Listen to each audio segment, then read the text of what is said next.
Okay, let's get started again. I hope you were able to make a new connection out there or get a chance to talk with a colleague. So this gets a little more serious now because we're going to talk about fraud prevention. And before I get started, I just wonder how many of you out there have been touched or affected by fraud, either personally or through your business? Okay. So that's quite a few people, and I've personally been affected by it 3 times, and I thought I would just share those really briefly. In 1994, I worked at an institution where the finance officer used business funds to pay for personal loans and used the company credit card for personal use, and the damage was about $100,000. In 1995, I discovered that a close friend and ex-colleague was using my personal line of credit. She worked in the credit department of the bank and could easily identify zero balance accounts with no activity. The damage was about $50,000, and she not only did it to me, she did it to her mother. In 2001, the College of the Marshall Islands, where I taught some classes, uncovered a scheme where the chief finance officer, a subordinate employee of the finance office, and a bank teller conspired by writing fraudulent checks, endorsing them, and then the teller would cash them, and the damage was $660,000 in federal funding. And I don't know, did you guys see in the paper the other day that the bookkeeper for Kihana Nursery was charged with stealing nearly $1.3 million over the course of a few years from the business. And I also read in that same article that the owner of the business and the bookkeeper met because they sat next to each other in church. All of the examples that I just gave have 3 things in common. Number 1, the person had authority to disperse funds. Number 2, there was a lack of oversight.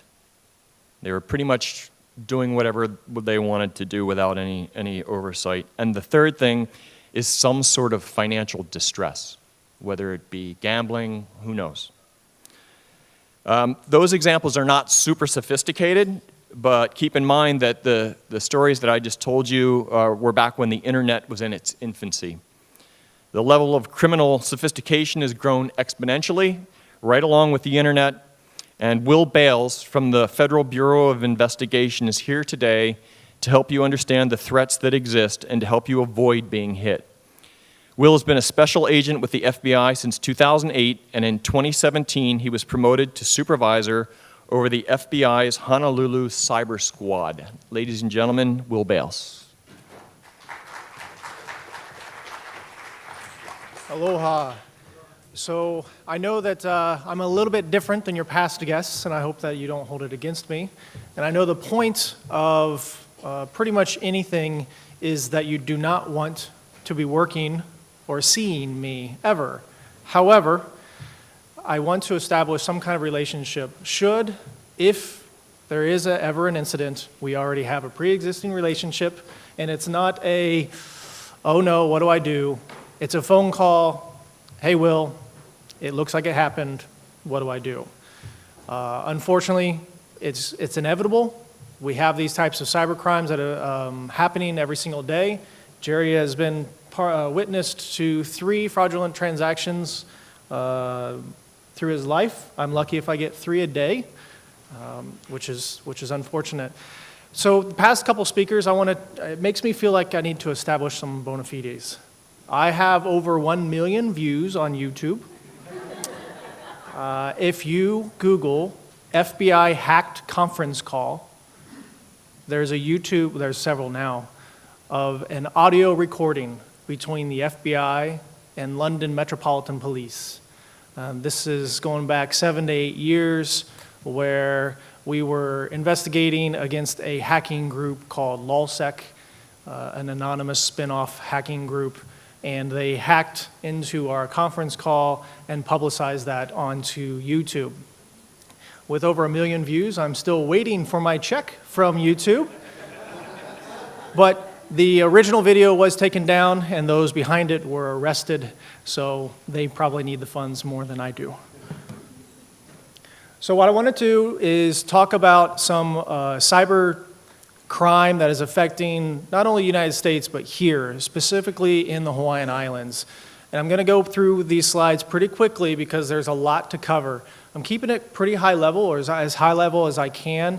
Happy to take questions during the panel, and if you really want to go geek out, then we can do that offline. I have a feeling that we don't really need to go into ones and zeros on stage. But I want to go through several different things. Malicious software, the dark web, just touch on the dark web because you might have heard about it. Business email compromise, ransomware, and then one of our complaints, the whole point of the FBI in gathering these fraudulent activity complaints. So what is malicious software or malware? First, I want to talk to you about how we distinguish the differences between bad guys and what they do. First, we have hacktivism, and that's what I first was talking about with Anonymous. These are your normal basement dwellers that have yet to come out of mom and dad's house, and they just feel very powerful behind the internet, and they usually conduct DDoS attacks, or distributed denial of service attacks. That's essentially taking down websites by flooding their websites with a lot of traffic. You can purchase a botnet or a bunch of compromised computers in order to do this DDoS, $5. And you can take down some of the largest websites out there. You're not going to take down the Googles or the YouTubes, but I can pretty much guarantee for $5 I can take down every one of your websites if you're hosting it on your own. So that's what hacktivists do, is mainly more of an annoyance, but they do cause some damage. Then the traditional cyber criminal, financially motivated actors. These are the hackers that are going and compromising data breaches. The point of compromising that data breach is to gather the PII, personally identified information, to then sell on the dark web. Their whole point is hack, gather data in order to sell or extort.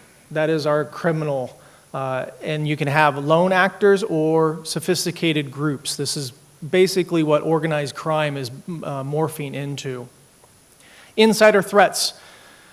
They exist. You should be aware of them. I'm not saying that you need to be paranoid of your coworkers. However, you should probably be paranoid of your coworkers. And it's not necessarily that these are nation-state actors.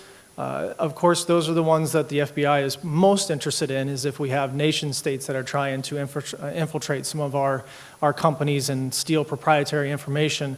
However, we also have, unfortunately, what I would not call healthy competition between business competitors, and you have some insiders or insider hackbacks that do occur. And of course, we investigate those as well. Espionage, this is nation states that are hacking into your company. These are very daunting because you, in your company, whether it's a single person or 10 people, you are ill-equipped. No matter what the FBI or Team America might provide you, you have an entire country trying to get into your company. That's what espionage is. Traditionally, the nation states are compromising or attacking larger companies, contractors associated with the military. However, they are more than happy to use you, small businesses, as a stepping stone, or they will compromise your website, install it with malware, and then redirect into a bigger target. So I don't want you to ignore anything when it comes to espionage or nation-state actors. Terrorism, these are the jihadi websites, mostly used for propaganda purposes, anything like that. But we do also have, of course, the websites that are designed to instill terror or something along the lines of terrorism. And cyber warfare, that's bad. We don't want to go red. That is when the world is ending. We might not have false nuke alerts going off, but if we ever get to true cyber warfare, Go into a bunker, turn off all devices, the end is near. The typical, what I would say, life cycle of an intrusion is at the top there. We have reconnaissance. This is essentially the bad guy will scan your networks for reconnaissance purposes to identify what vulnerabilities exist. And there are lots. Unfortunately, the person before me was talking about WordPress. Great and easy using platform, however, riddled with vulnerabilities. So make sure you update your WordPress site. They will recon, establish a vulnerability, and then conduct the initial compromise. Once they've done that, they root themselves in, they escalate the privileges so that they might come in as a user, but then they need to have some admin rights essentially to do more on your networks. And then depending on what they want to do, if they're traditionally just criminal, they just identify where your data is, grab it, exfiltrate the data, and then they're done. But if they're more sophisticated, then they're just going to establish a deeper and deeper hold into your networks so that if and when you do identify them and you think you've cleaned them out, they're actually a lot deeper in so that they come back a couple months later and exfiltrate your data. What I've talked about botnets, and the reason why botnets are relevant to you is because you are probably part of a botnet already. This is your personal computers. Any device that is connected to the internet has the potential to become a botnet because it's vulnerabilities. And I'm talking about not only your computers, your laptops, I'm also talking about your smart refrigerator or your smart doorbell or whatever you might have at home. Those are now botnets and participants in botnets. Is that a crime in and of itself? No, not right now. However, you are essentially assisting the bad guys in conducting illegal activity. So conducting these DDoSes, conducting whether it's Bitcoin mining or anything like that that's distributing more malware. If you are a participant in a botnet, you're unfortunately part of the problem. The main thing, though, is you probably don't know that you're part of a botnet, except for I just told you that you're probably part of a botnet. Sorry about that. Plausible deniability is out the window now. So we have malicious redirects. We'll talk about this more, about the emails that you get. This is where education is so important. When you receive that email, every single email, whether it's from your daughter, your grandmother, or anything, you should be suspicious of it. The email malicious redirects are when you have that link and you hover over it with your mouse, it often will, in the link itself, it says click here, and that's all you can read. But when you hover over it or you right click and you find the properties of it, it's actually directing you to a malicious website. It just doesn't look that way. This is probably one of the easiest and most prevalent phishing ways that the bad guys will compromise your computer is you click on a link that you think is going somewhere and it directs you somewhere evil.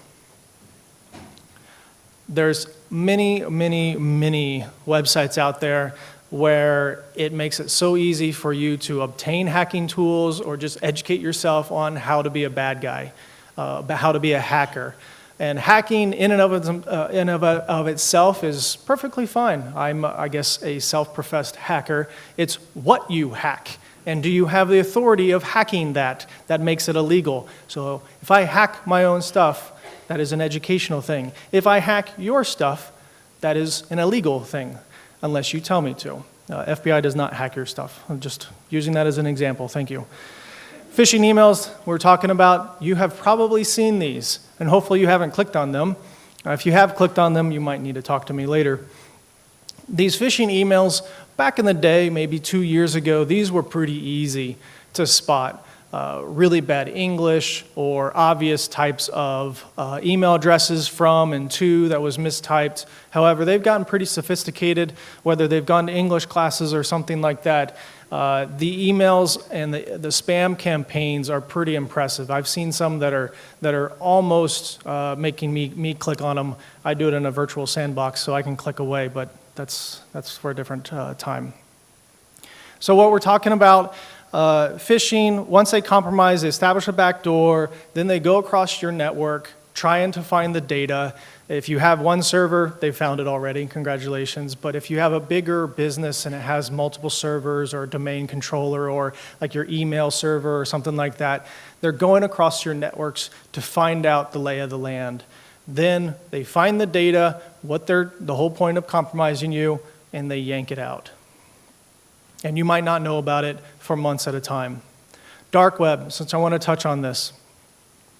Here's the kind of thing that you can visualize. The internet, as we know it, your YouTube, Googling, Twitters, all that good stuff is the web, the top part of the iceberg there. A very, very small portion of actually what is on or accessible to the internet. The deep web, I didn't name these people, this is just how it is. The deep web are the non-indexed. These are the things that are so deep in a website that it doesn't show up on a Google web search, or it's in a university, or you've just made it so that it is not supposed to be indexed. Essentially, Google and these search engines have crawlers that go across, and I know you probably know that because you need to optimize your website so you can get sales and stuff, but you can put it in your code that you don't want the crawlers to go through your website. So that is part of the deep web, just not easily or readily accessible to the internet. However, if you typed it in manually, it is there. Then it's the dark web, not to be confused with the deep web. This is the dark web. The dark web is only accessible if you use or have used Tor, the Onion Router network. Essentially, a sophisticated browser. Instead of your Google Chrome or Firefox or Internet Explorer, you're using a Tor browser to peruse the internet. And that opens up this secret gateway into the dark web. There, you can find pretty much only illegal things. However, the dark web in and of itself is not illegal, just the same as Tor. The U.S. government actually was helpful with Tor. Thanks, United States government.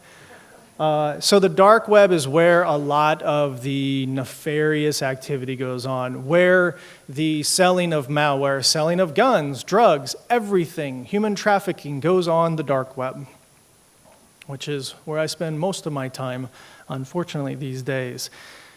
All the hidden services that are available on the dark web, readily available using Tor. Black markets, again, where you can get drugs. This exists, I can tell you 100% here on Maui, definitely across all the Hawaiian Islands and more. You can buy hacking tools, DDoS things, Bitcoin, gambling if you're into that, or you just want to educate yourself so you're chatting with like-minded nefarious individuals. Now, what makes this hard is when you're using the Onion Router network, Tor network, it basically hides. It's an anonymizer, so you don't know, nobody knows where you're coming from. You're going through proxy upon proxy upon proxy. It is a very sophisticated technique to use to peruse the internet. It slows you down quite a bit, so that's why most people don't use Tor at all times and are subjects for the FBI investigations. It's great because in full disclosure, you can't surf porn very well with the Tor browser because it slows down too much. So they usually hop out, go into the main internet, and that's how we catch them. So the FBI, we do have multiple investigations or have had multiple investigations into the dark web. The marketplaces, you're probably familiar with Silk Road. There was Silk Road 2. Alphabay went down last year, as well as Hansa. These are marketplaces that are selling drugs, weapons, hacking tools, child pornography, everything that you can think of on this marketplace to nefarious individuals, and then we have to investigate and take it down. Very difficult, however, we were able to find the administrators as well as some of the top vendors of those markets and arrest them with the help of our international partners, for sure. Business email compromise, probably one of the most prevalent things that is going to affect you. So the point is that they're either going to be compromising you directly by phishing you, and you've clicked on a link, so now you're compromised, or they've compromised somebody you're doing business with and have been reading the emails back and forth, whether it's a vendor of yours, a customer of yours, or you're a customer of them. That is one thing that you need to be made aware of, is that you might not be the target yourselves, have been compromised. It's who you're corresponding with. Or they could have just spoofed instead of Google with an L, it's with an I, and it looks very similar, so they're coming from that domain. The email looks very similar. They compromise the accounts, then they sit and wait. Now, they could wait for one day, just looking through all your emails, trying to get a feel for how you do business, or waiting for that invoice to come in or go out. And they do that surveillance of your systems. And then, if you have an executive, or they identify the appropriate person to impersonate, to initiate that invoice transaction, or whatever it might be. This can happen in real estate, legal, business to business, database or W-2, pretty much anything that you can think of. There's going to be some kind of scheme behind it, and they are clever. This is no longer the Nigerian prince or the gold rush type of things in Africa that is coming in. These are legitimate sounding transactions from these individuals.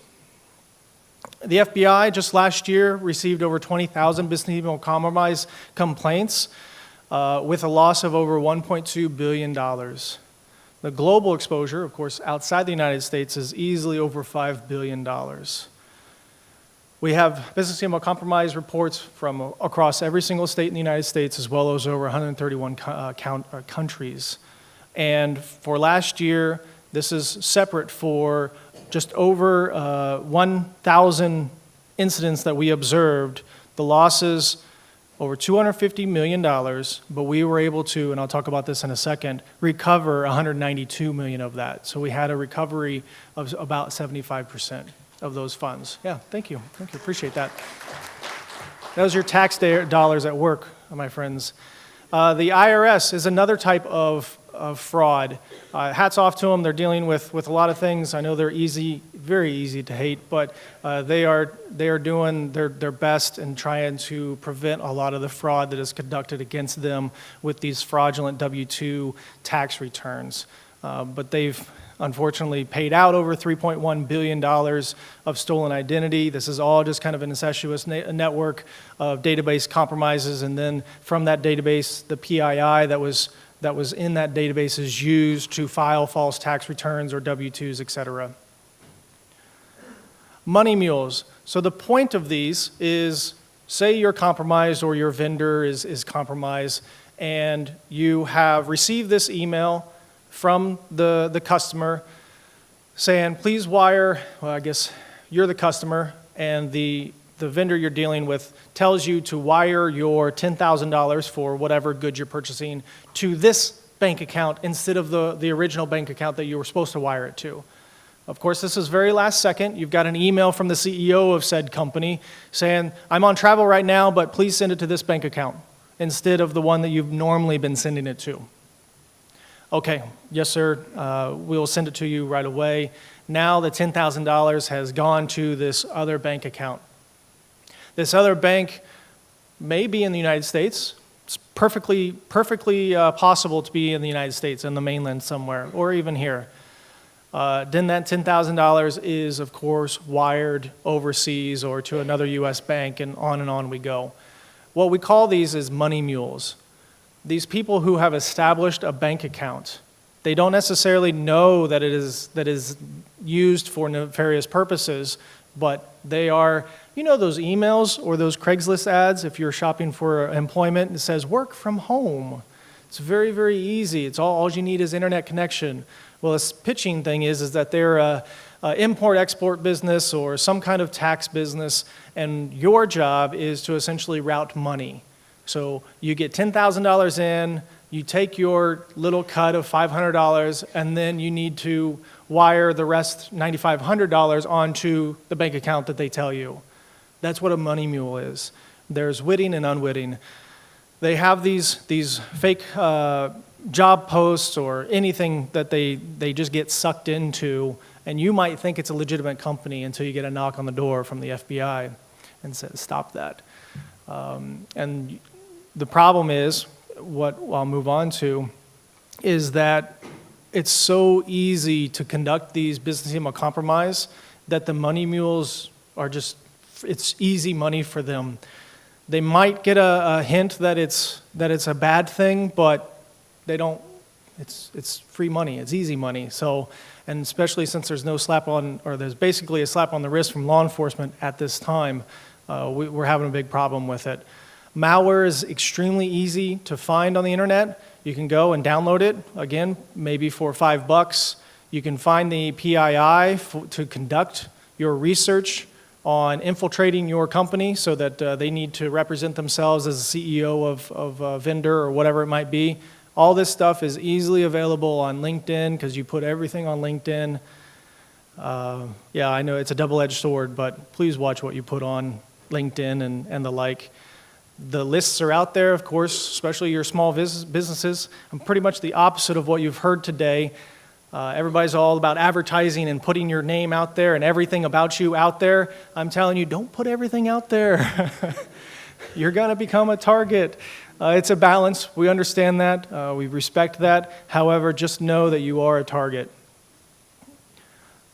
The targets of these, early retirement, they can morph into anything, debt consolidation, student loan, or if you're just a pensive old man, you're going to be targeted. So you really have to watch out for these types of campaigns because they will be affecting you. Money mules, they're here on the island. I can guarantee you that. We do have them here. So just please be very, very mindful for your transactions that you're doing, especially if it's a last minute change of accounts that you need to be wiring, whatever it might be. Please check your policies and procedures. This is my advice to you. You might even, I know it's extremely inconvenient, but if something smells a little bit fishy, contact them. There's a phone call. You can use it not just to surf the internet and play games, you can actually talk to people on it. You might want to call the person and say, hey, just to verify, you want me to send this to this new account, right? And you might be surprised. We stopped a $220,000 attempt just the other day because somebody smelled a little fishy.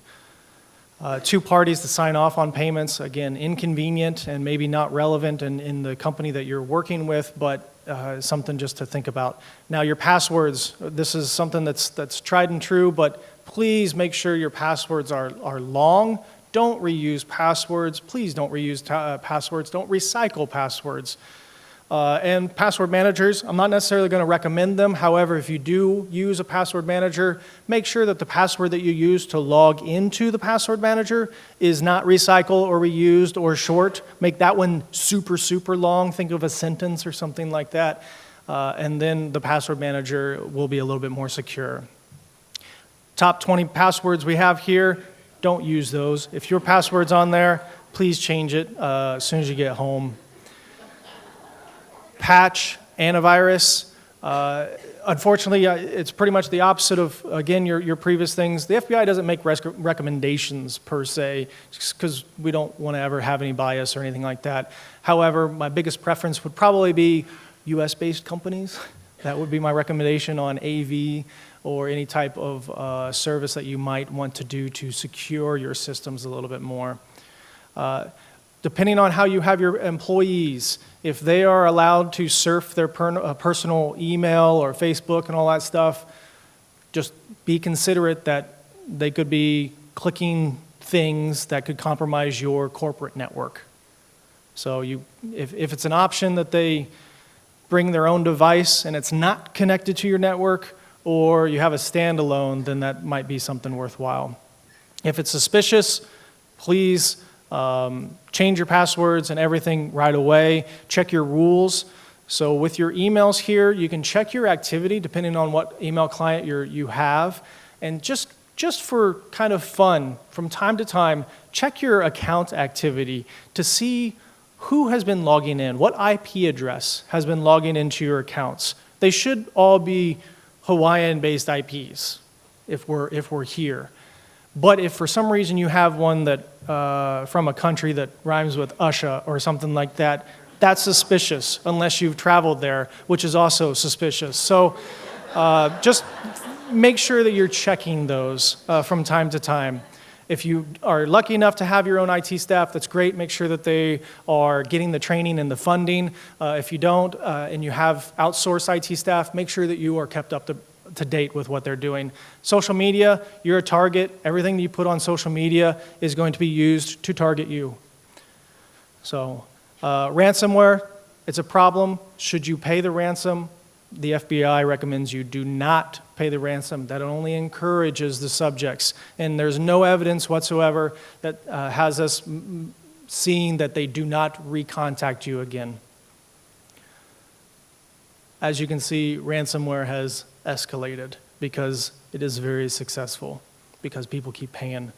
I'll talk about IC3 a little bit more during the panel discussion if relevant, but basically go to ic3.gov. It is our complaint center. If you ever do encounter fraud or think you've encountered fraud, the recommendation is to go to ic3.gov and submit the complaint, and that goes into our FBI database, gets analyzed, see if it can get merged into other complaints that are similar subject or some kind of similar tie, so we can build an investigation. I can't do an investigation off of a $200 credit card or eBay scam. However, if the same subject pops up across the United States and we've got 1,000 different same subjects that have been compromising $200, $300. Now I have a case of $20,000, $30,000 or more. I might be able to build an investigation off of that. So that's why IC3 is so important. There's tons of different, if you go to ic3.gov, we have these statistics. There's a 2018 reports that have just been released. So if you ever want to cry yourself to sleep, feel free to download that. The long story short is that BEC is bad. You are going to be targeted. Hawaii, hooray, we're 42 out of 50. However, this is only the people that have reported to the FBI, tip of the iceberg. This does not mean the crime that has actually occurred. These are just the emboldened people who are good enough with reporting to the FBI, not just kind of hoping it goes away.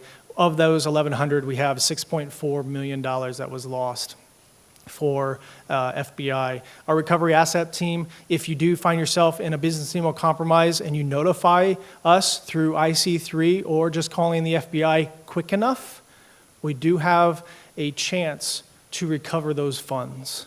But time is of the essence.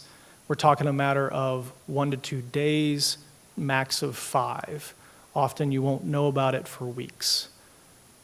But if you do, we have the relationships with the financial institutions. You contact your financial institution, you contact us, and we can help you get it back, even if it's overseas potentially.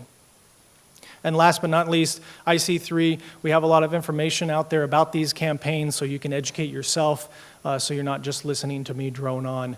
But I'm happy to take questions with the panel discussion later.